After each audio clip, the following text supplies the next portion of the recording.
ചിഞ്ചു ചിഞ്ചു ആമി, ഞാൻ ഇപ്പൊ വരാം. വേഗം വാ, നേരെ 9 മണിയായി. അതിനെങ്ങനെ നേരത്തെ ആവാനാ? അവൾ എപ്പോഴാ എണീറ്റെന്ന് മോക്ക് അറിയോ? ഇത്ര നേരായിന്നറിയോ ഞാൻ അവളെ കിടന്ന് വിളിക്കുന്നു. ഒന്ന് എണീക്കണ്ടേ? എന്നാണെങ്കിൽ അസംബ്ലി ഉള്ള ദിവസാ. നേരം വൈകി ചെന്നിട്ടുണ്ടെങ്കിൽ നല്ലോണം തല്ലിട്ടു. ഇതാ ഞാൻ വന്നു. അമ്മേ, ഞങ്ങൾ പോവാട്ടോ. വേഗം പോവാൻ നോക്ക്, നീ നേരം വൈകണ്ട. മീ വേഗം വാ.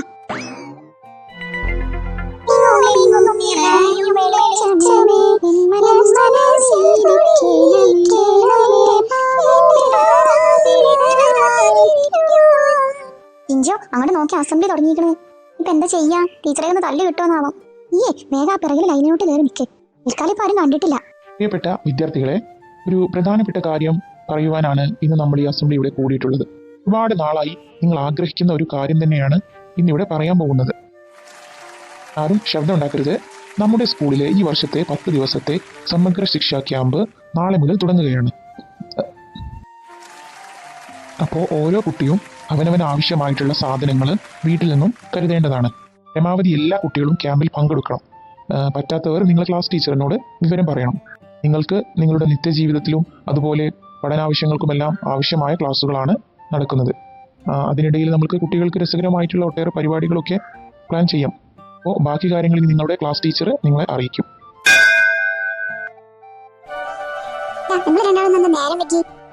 അബു ആണല്ലോ സാധാരണ ഇന്ന് നേരം വൈകി വരുന്നേ. ഇന്നെന്താ നിങ്ങൾക്ക് പറ്റി? ചിഞ്ചിന്റെ മേക്കപ്പ് ഒന്നിട്ട് കഴിയണ്ടേ? എന്താ ചെയ്യാ? അല്ല, ക്യാമ്പിനെ കുറിച്ച് പറഞ്ഞത് നിങ്ങളാരും കേട്ടില്ലേ? ഇന്നല്ലാതെ 10 ദിവസത്തെ ക്യാമ്പ് തുടങ്ങല്ലേ. നമുക്ക് എല്ലാവർക്കും ഒന്ന് അടിച്ചു പൊളിക്കണം. ഇല്ല, ഞാൻ കുറെ നാളായി വിചാരിക്കുന്നു. അടിക്കാനുള്ള കുറെ കാര്യങ്ങളൊക്കെ ഉണ്ടാവും. പിന്നെ ഒരു പടു വന്നിരിക്കുന്നു. ദേവോ, ഈ 10 ദിവസം നമുക്ക് പഠിത്ത കട നിർത്തിയാണെന്ന് അടിച്ചു പൊളിക്കാം. എനിക്ക് പിന്നെ പഠിച്ചിന് ആവശ്യമൊന്നും ഉണ്ടാവില്ലല്ലോ. അല്ലെങ്കിൽ തന്നെ ടീച്ചർ വാരിക്കോരി മുട്ടട്ട് തരുമല്ലോ. നമുക്ക് പഠനവും കളിയും ചിരിയും എല്ലാം കൂടി ആയിട്ട് ഈ 10 ദിവസം അങ്ങോട്ട് അടിച്ചു പൊളിക്കാം. പിങ്കി, കൊണ്ടില്ലേ അവളുമാരുടെ ചിരി? അവരുടെ ഈ ചിരി നീ എന്ന് മാത്രമേ കാണുള്ളൂ. ഒരു ക്യാമ്പ് നടക്കുന്നതിന്റെ സന്തോഷത്തിലാണെന്ന് തോന്നുന്നേ. ഈ ക്യാമ്പ് എന്തായാലും അവരവരുടെ ജീവിതത്തിൽ ഒരിക്കലും മറക്കില്ല. അത്തരത്തിലുള്ള പല അനുഭവങ്ങളും ഞാനേ ഈ ക്യാമ്പിൽ അവർക്ക് കൊടുക്കും. ഇല്ല, അവളുമാർക്ക് നല്ലൊരു പണി കൊടുക്കണം. അവളുമാർക്കിട്ട് പണി കൊടുത്തില്ലെങ്കിലേ ഈ പിങ്കിയുടെ പേര് നീ അങ്ങ് മാറ്റിക്കോ. എല്ലാരും നല്ല സന്തോഷത്തിലാണല്ലോ. എന്തു പറ്റി? അത് പിന്നെ ടീച്ചറെ, ക്യാമ്പ് തുടങ്ങിയല്ലേ, അതിന്റെ സന്തോഷം എല്ലാവർക്കും. അത് ശരി, എനിക്ക് അപ്പോഴേ തോന്നി. ക്യാമ്പേ നിങ്ങൾക്ക് പഠിക്കാൻ കൂടിയിട്ടാട്ടോ, കളി മാത്രാണെന്ന് വിചാരിക്കണ്ട. ക്യാമ്പിന് വരുമ്പോ നിങ്ങളുടെ എല്ലാ സാധനങ്ങളും കരുതിക്കണം. എന്തൊക്കെ സാധനങ്ങളെ കൊണ്ടുവരണ്ടേ? നിങ്ങൾക്ക് വീട്ടിൽ അത്യാവശ്യമായിട്ട് ഉപയോഗിക്കുന്ന സാധനങ്ങളൊക്കെ ഇല്ലേ? അതെല്ലാം എടുത്തോ. നിങ്ങളുടെ ഡ്രസ്സ്, അതുപോലെ നിങ്ങൾക്ക് വിരിക്കാനുള്ളത്, അങ്ങനെ ഉള്ള സാധനങ്ങളൊക്കെ. പിന്നെ നിങ്ങളുടെ പേഴ്സണൽ ആവശ്യങ്ങൾക്കുള്ള എന്തെങ്കിലും ഉണ്ടെങ്കിൽ അതും എടുത്തോ. ഇനി വല്ല അസുഖമുള്ളവരുണ്ടെങ്കിൽ ടാബ്ലറ്റ്സ് ഒന്നും എടുക്കാൻ മറക്കണ്ട. നാളെ രാവിലെ തന്നെ എല്ലാവരും സ്കൂളിൽ എത്തിച്ചേരണം, കേട്ടല്ലോ. പിന്നെ ഫുട്ബോൾ ജയിച്ച ടീമിന് എന്റെ പ്രത്യേക അഭിനന്ദനം. പിന്നെ കള്ളക്കളി കളിച്ചിട്ട് അവര് ജയിച്ചേ, അതെല്ലാവർക്കും അറിയാവുന്നതാ. ശരിയാ, ഈ ടീച്ചേഴ്സ് എന്താ ഇവരെ ഇങ്ങനെ സപ്പോർട്ട് ചെയ്യുന്നതെന്നാ എനിക്ക് മനസ്സിലാവാത്തെ. കണ്ടോ, ഈ 10 ദിവസം അവരെ ഞാൻ ഇവിടെ കിടന്ന് ഉറങ്ങാൻ സമ്മതിക്കത്തില്ല. അവരുടെ ഈ ചിരിയൊക്കെ ഈ പിങ്കി നിർത്തും. ശരി, ഇനി നാളെ കാണാം. അച്ഛാ, അമ്മേ, എന്താ എന്ത് പറ്റി? എനിക്കൊന്നും പറ്റിയില്ല അമ്മേ. എന്തേ? നീ എന്തിനാ ഇവിടെ കിടന്ന് നില വിളിച്ചിരുന്നേ? നില വിളിച്ചിട്ടൊന്നുമില്ല. പിന്നെ സ്കൂളിൽ 10 ദിവസം ക്യാമ്പാ. 10 ദിവസോ? അതെന്തിനേ? അത് ശരി, നല്ല ആളോടാ ഞാൻ പറയുന്നേ. ഇതെന്തിനാ അവിടെ 10 ദിവസമൊക്കെ നിൽക്കുന്നേ? നീയൊന്നും പോണ്ട. ദേ അമ്മേ, വെറുതെ കിടന്ന് ഉടക്കാൻ നിൽക്കല്ലേ, ഞാൻ പോവും. എല്ലാരും വരുന്നുണ്ട്, പിന്നെ ഞാൻ മാത്രം ഇങ്ങനെ പോവാതിരിക്കുന്നേ? ഞാനും 10 ദിവസം എന്നൊക്കെ പറഞ്ഞ അത് കുറച്ച് കൂടുതലല്ലേ? അമ്മ ഇനി അച്ഛനെ കൂടി പറഞ്ഞ് തിരിക്കാൻ നിൽക്കണ്ട, ഞാൻ പോകും. ഞാനേ വെറുതെ പറഞ്ഞതാ എന്റെ പൊന്നു ചിഞ്ചുമോളെ. ഈ അമ്മയുടെ ഒരു കാര്യം ഞാനങ്ങ് പേടിച്ചു പോയി. ഈ പൊക്കോടി, ഇങ്ങനെയൊക്കെയല്ലേ ഫ്രണ്ട്സിന്റെ കൂടെയൊക്കെ ഒന്ന് സമയം ചെലവഴിക്കുന്നേ. അമ്മയ്ക്ക് ഏതായാലും അതിനൊന്നും പറ്റിയിട്ടില്ല. മോളെങ്കിലും പോയിക്കോ, എന്റെ ചക്കര അമ്മ. നീ പൊക്കോ, അധികം സൂചിപ്പിക്കണ്ട. അച്ഛൻ വന്നില്ലേ അമ്മേ? അച്ഛനായിരിക്കും കേൾക്കുമ്പോ ഏറ്റവും സന്തോഷം ഉണ്ടാവുക. എന്തേ മേളിലുണ്ട്, അവിടെ എന്തോ മീറ്റിംഗ് ആണെന്നാ പറഞ്ഞേ. എന്നാ പിന്നെ അച്ഛനോട് കുറച്ച് കഴിഞ്ഞിട്ട് പറയാം. ഞാനേ എനിക്ക് കൊണ്ടുപോകാനുള്ള സാധനങ്ങളൊക്കെ ഒന്ന് പാക്ക് ചെയ്യട്ടെ. അമ്മ കുറച്ച് പലഹാരങ്ങളൊക്കെ എടുത്തു തരാം. അമ്മയുടെ വീട്ടിലിപ്പോ എന്താണാവോ അവസ്ഥ?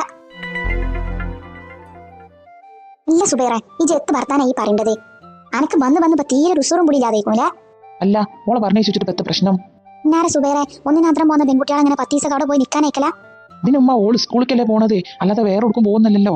സ്കൂൾക്കാന്ന് വെച്ചിക്കാണ്ട് ഇജ്ജ് കാണില്ലേ ദിവസം ഈ പത്രത്തിലെ വാർത്ത? ഈ പെൺകുട്ടികളൊക്കെ അല്ലെങ്കിൽ ഇങ്ങനെ വിടാൻ പാടണ്ട. സ്കൂളിലെ പഠനത്തിന്റെ ഭാഗമല്ലേ ഉമ്മ, എങ്ങനെ പോവാതിരിക്കാൻ പറ്റുമോ? ഉണ്ടാകുന്ന ഉത്തർന്ന ചെയ്. ഇജാണ് ഓളെ ഇങ്ങനെ ബടക്കാക്കിയത്. നിങ്ങൾ ആരും എത്ത് പറഞ്ഞിട്ടും കാര്യമില്ല. അവനാണ് ഇവിടുന്ന് വിടാൻ പറ്റൂല. ഇജ്ജ് പോണം. ഇജിപ്പോ തൊള്ള തുറക്കാൻ തുടങ്ങിയില്ലടി. കണ്ടാ ഓളെ നാവ് പൊന്തുന്നത്. അല്ലേലും ഇപ്പൊ സ്കൂളിൽ നിന്നുകാണ്ട് പഠിച്ച പരിപാടി ഒന്നും ഇവിടെ വേണ്ട. വൈകുന്നേരം ഇങ്ങോട്ട് വന്നോട്ടോളെ. അതിന് മുമ്പ് ക്യാമ്പല്ല, അവിടെ നിന്നിട്ടല്ലേ പഠിക്കുക. അത് ശരി, എത്തിനോടെ നിൽക്കണം എത്ര നിർബന്ധം? ഇങ്ങോട്ട് പോന്നാ പോരെ പരീക്കേ? ഇത് വയ്യ ഞങ്ങളെ അമ്മാനോട് വർത്താനം പറയാൻ. എന്താ അമ്മ നിങ്ങൾ ഇങ്ങനെ? ഓളെ ഫ്രണ്ട്സാൾ എല്ലാവരും പോകുന്നുണ്ട്, ഓള് മാത്രം പോയില്ലാന്നുണ്ടെങ്കിൽ പിന്നെ ഓക്ക് അതൊരു സങ്കടാവൂലേ? പെൺകുട്ടികളൊന്നും പറഞ്ഞാണ്ട് ഞാൻ ചെറുപ്പത്തിലേ ഇങ്ങനെ അടച്ചു കൂട്ടിയിട്ടതുകൊണ്ടാ വലുതാവുമ്പോൾ ഓരോ പ്രശ്നങ്ങളിൽ ചെന്ന് ചാടുന്നത്. അവരെ കാര്യങ്ങളൊക്കെ അവരെ തന്നെ സ്വയം ചെയ്യാൻ വിടണം, എന്നാലേ വലുതാവുമ്പോഴും അവരുടെ പ്രശ്നങ്ങളൊക്കെ പരിഹരിക്കാൻ പഠിക്കൂ. എന്നൊന്ന് ആലോചിച്ച് നോക്കി. നിങ്ങൾ ചെറുതായപ്പോൾ നിങ്ങളെ പഠിപ്പിക്കാൻ വിടാതെ വലുതായി നിങ്ങളെ കെട്ടിച്ചു. നിങ്ങൾക്ക് എന്തെങ്കിലും ഒരു ആവശ്യത്തിന് നിങ്ങൾക്ക് ബാപ്പാനോട് കൈ നീട്ടേണ്ട അവസ്ഥയില്ലായിരുന്ന? പൈസക്കും വേണ്ടിയിട്ട് എന്തെങ്കിലും ഒരു കാര്യങ്ങൾക്ക് സ്വന്തമായിട്ട് തീരുമാനം ഉണ്ടായിരുന്ന? ഒന്നും ബാപ്പ പറയണത് കേട്ടിട്ടില്ലേ നിങ്ങൾ ജീവിച്ചിരുന്നത്? അത് പിന്നെ കുടുംബത്തിൽ പറഞ്ഞ പെണ്ണുങ്ങൾ അങ്ങനെ തന്നെ കാരണം.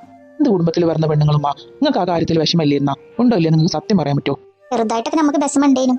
ഉണ്ടേ, ഞാൻ എന്റെ ബാപ്പാനോട് ഇനി അമ്മാക്കൊരു സാരി വാങ്ങിത്തരാൻ പൈസ ചോദിച്ചപ്പോ എന്റെ ബാപ്പ തന്നില്ല. ആ വിഷമം എനിക്ക് ഇപ്പോഴും ഉണ്ട്. അതുകൊണ്ട് തന്നെ പറഞ്ഞത് ഓളും അതേമാതിരി എന്തിനാ ആക്കണത്? ഓളും ആളെ ഇഷ്ടത്തിന് ജീവിക്കട്ടെ ഉമ്മ. ശരി തന്നെ പറഞ്ഞത്. എന്നാലും വൈകുന്നേരം വരേക്ക് വരാൻ പറ്റൂലല്ലേ? ഇജ് ബൈക്കാമിനാ. ഇപ്പൊ ഞാൻ മുടക്കിയിട്ട് പോവാതെ കണ്ട ഇജെങ്കിലും സ്വസ്ഥായിട്ടൊന്ന് ജീവിച്ചോ. ഉമ്മ അങ്ങനത്തേനാണ്, വെറുതെ ഇങ്ങനെ തല്ലുണ്ടാക്കുകയും ചോദിച്ചും അവസാനം എന്നിട്ട് പിന്നെ ഒക്കത്തിന് സമ്മതിച്ചും ചോദിച്ചു. വിചാരിച്ചു കാണ്ടേ ഇജങ്ങോട്ട് നെളിച്ചൊന്നും വേണ്ട, അന്നെ ഞാൻ ഇവിടെ നോക്കും വിടുന്നില്ല. ഞാൻ എന്നിട്ട് നിങ്ങൾ വിടുന്നത്? നിങ്ങൾ ഇങ്ങനെ ഇവിടെ കയറെടുത്ത് കെട്ടിച്ചേക്ക. ഇച്ച് പോണെങ്കിലേ ഞാൻ പോയിക്കോണ്ട്. മോക്ക് നാളെ എന്തൊക്കെ സാധനങ്ങളാ സ്കൂളിലേക്ക് കൊണ്ടുപോകാനുള്ളത്? ഒരു ലിസ്റ്റ് ഉണ്ടാക്കിത്താ, ഉപ്പച്ചി പോയി വാങ്ങിക്കൊണ്ടുവരാം. ഞാനും പോരെ ഉപ്പച്ചി ഞങ്ങളെ കൂടെ.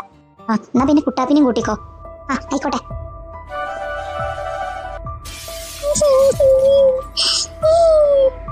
വാട്ട് ഹാപ്പൻ മോളെ? നിനക്ക് എന്താ പറ്റിയേ? നീ എന്തിനാ ഇങ്ങനെ കരയുന്നേ? മോളെ പിങ്കി, നീ എന്താ ഒന്നും മിണ്ടാതിരിക്കുന്നേ? പറ. എന്താടാ കുട്ടാ, നീ എന്താ മിണ്ടാത്തേ? ഞാൻ തോറ്റു. എന്റെ മോളെ എവിടെ തോറ്റെന്നാ പറയുന്നേ? ഫുട്ബോളില് ഞങ്ങൾ തോറ്റില്ലേ? അതിനാണോ ഈ കിടന്ന് കരയുന്നത്? അതൊക്കെ നമുക്ക് തീരുമാനമാക്കാം. നീ എണീക്ക്.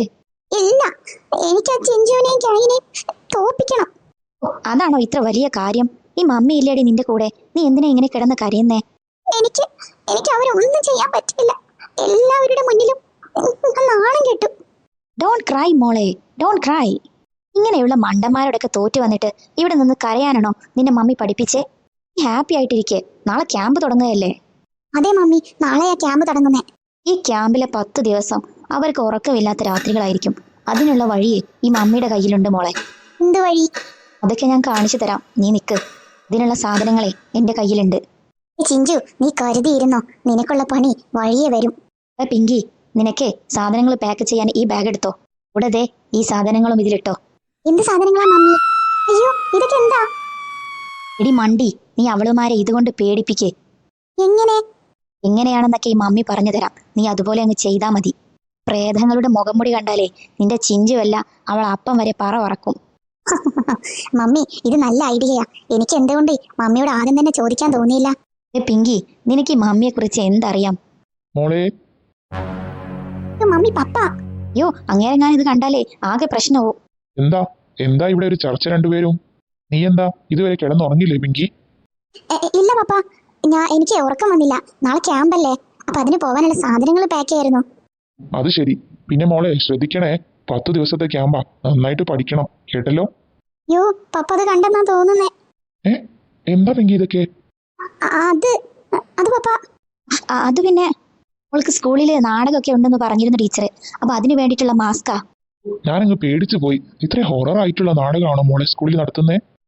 അത് പിന്നെ പപ്പ, രാത്രിയൊക്കെ ആവുമ്പോ എല്ലാവർക്കും നല്ല എൻജോയ്മെന്റ് ആയിരിക്കില്ലേ, അതിന് വേണ്ടിട്ടാ. പപ്പയും വരണ്ട് കാണാൻ. ശരി ശരി. ഭാഗ്യം കൊണ്ടാ രക്ഷപ്പെട്ടെ. നീ വേഗം കിടന്നുറങ്ങാൻ നോക്ക്. ശരി മമ്മി. ആ ചിഞ്ചുവിനെയും ടീമിനെയും വെള്ളം കുടിപ്പിക്കാനുള്ള എല്ലാ സാധനങ്ങളും ഞാൻ കരുതിയിട്ടുണ്ട്.